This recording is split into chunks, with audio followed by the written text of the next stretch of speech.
mu magambo y'umusore baramubwiye ati wa musore we, umuntu wese urenze bino bikuta akinjira muri uyu mujyi wacu twazengurukije ibikuta bikomeye, uwo muntu aba agomba kwirinda kuko hari akenshi nagasohoka ari muzima. Umusore aravuga ati rega abantu nagubaka ibikuta binini batinya bazasohoka muri ibyo bikuta, cyangwa se natwe twese uko twubaka ibipangu tudatinya bazasohoka mu gipangu, atahubwo abantu bubaka ibikuta bafite ubwoba bw'abazinjira, kandi nanjye ndabinjiranye. Ariko avuga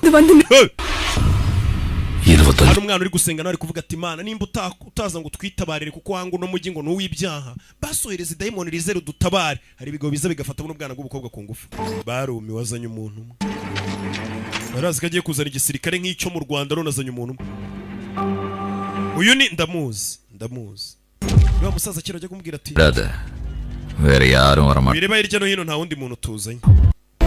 Bishije umusore ikintu atekereza, ariko ati abasirikare bose nari kuzana bari kubabara bakazana mubare urenze uwabo nazanye cyangwa intwaro zirenze izabo nazanye.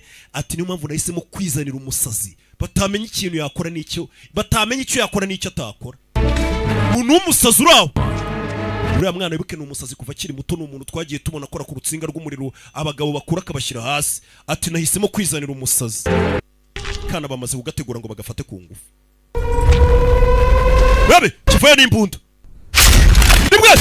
Stop! Mutwe! Mungoto. Meze bite?